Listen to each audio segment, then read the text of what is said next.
Hey, Mr. Fountain. So, this is hopefully works as my makeup thing to potentially get points added to my grade. Also, don't know if I don't know if it's how the grading works, but if it's like a specific grade, I want what I'm doing this for is for the first formative we did on in the grade book. It's just listed as formative 1. Okay. So the TED Talk that I watched is The Danger of Silence by Clint Smith.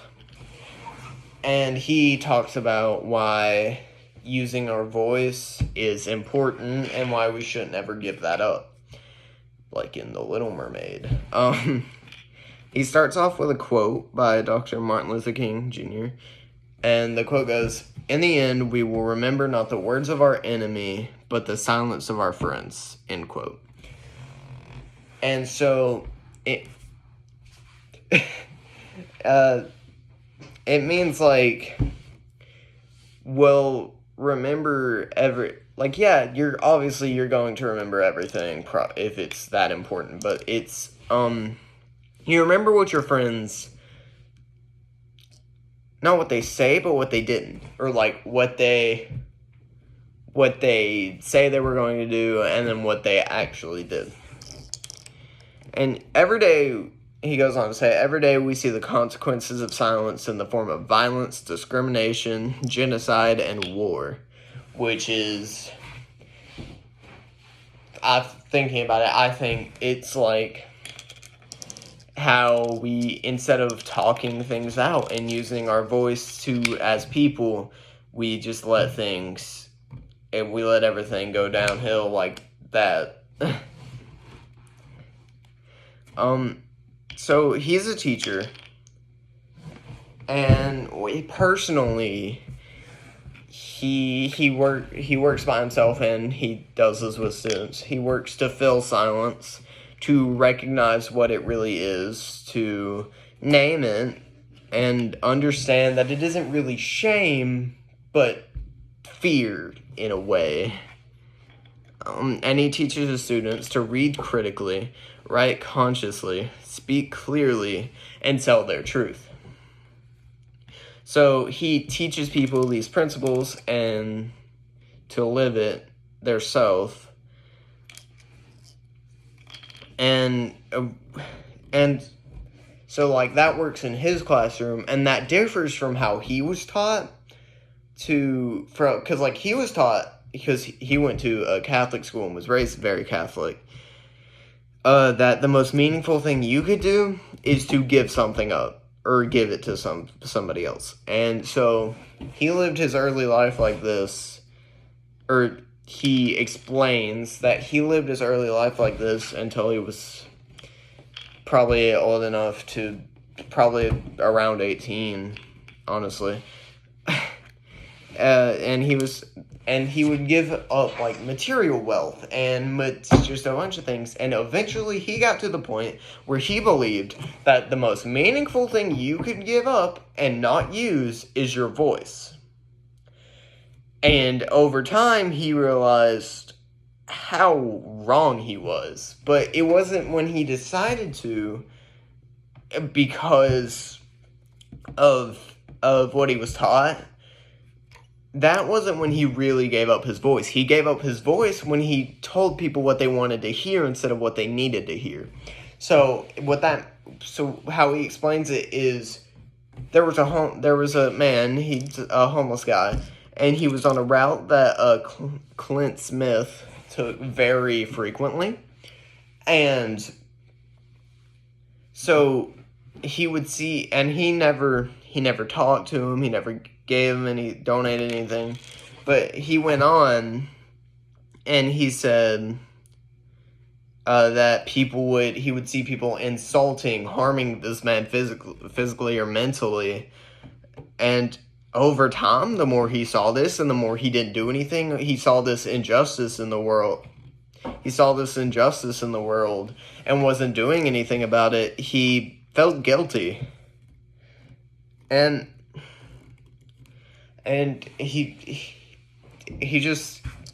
it goes on to explain that we should do things, and we spend so much time listening to the things people are saying instead of what they don't. Like, if somebody, I made the connection personally to, like, we hear a lot of this about politics, where you hear what people are saying and what they promise to do, and that's kind of how you see them as a person, but you don't really pay attention to what they're actually doing. Like how they'll say we need to get rid of, like, racism, it's bad, and then they'll go out and they're just casually racist. And it's not good, it's very bad, but people never realize that, and so they don't ever see him, there's no atonement for it. Switch on listen to things. Okay, and then he explains that silence is the residue of fear. It's what opens, you not speaking is what opens up for you to be afraid and scared it's basically to use free will, to have it, and to tell other people your opinions and what you think should be happening. And then he says, see people for who they are because they're human, which the best way I could explain this is, sorry, someone just slide on the wall. The best way I could explain this is that see people, like, understand that people do bad things, but also understand that part of that is being human. And as long, like, genocide, if somebody's, like, on the streets just murdering others,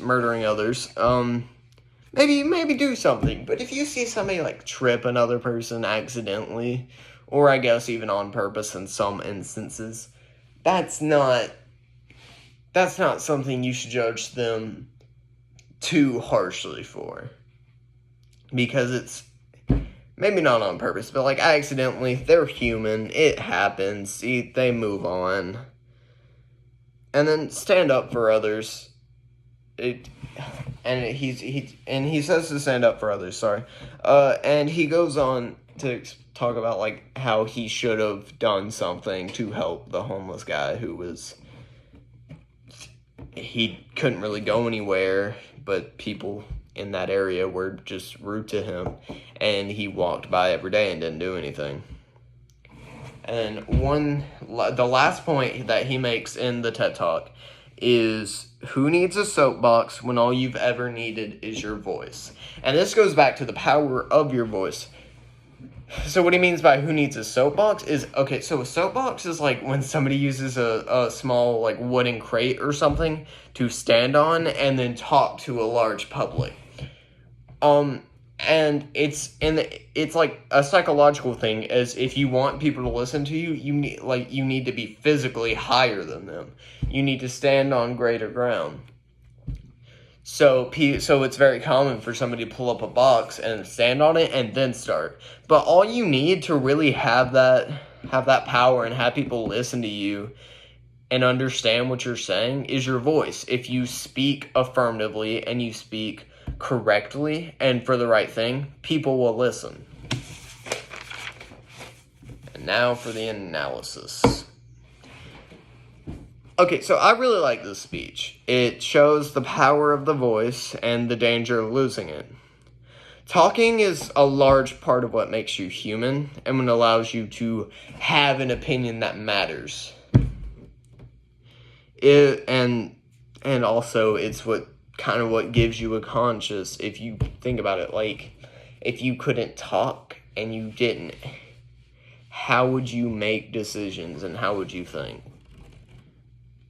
If your voice is only used to tell people what they want, or to hear you... Okay, sorry, my notes are... Sorry. If your voice is only used to tell people what they want to hear, you may as well stop talking as you're contributing to this silence. Silence isn't necessarily silence, or the way I took it anyway. Silence is just, well, literal silence, and then also people talking and saying things that don't mean anything, that don't contribute any new ideas, or just like empty compliments almost, or like when you ask for criticism and they're like, oh, this is great, and then it's not great. So silence allows for the entrance of doubt and insecurity, or how I took it. Anyway, analysis is weird because a lot of it's subjective. But if you let this doubt and insecurity enter and take over, you'll succumb to it, and then you'll start to contribute to this silence. And as silence continues to bring in negative thoughts, it stunts our growth as humanity, as humans, as people and communities. It doesn't let you grow. Basically, if we continue to let a higher power tell us what to do and us follow it without saying anything, I'm sorry, my hands are all over the place. If we let this higher power tell us what to do and then we follow it without a second thought, we're contributing to this silence, and we'll never actually grow as humanity, because we need more than just like a group of people to tell us what to do, and we need to use our free will so we can actually get something done and not just keep going in the same circle that's bad time, good time, bad time, good time, bad time, good time.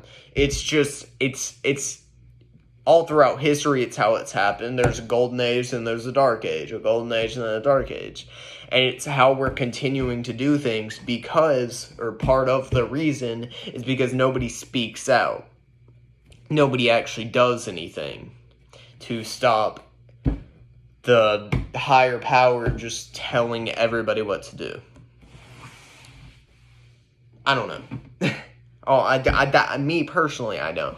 That's how I took his whole speech thing. This is just my notes and my summary of it. And then that's how I thought we could best learn from it, and what I really took from the entire TED Talk. If this works, that'd be pretty awesome. Would love to see my grade go up. If it doesn't, that's pretty cool too, because I enjoyed listening to the TED Talk and thinking about it.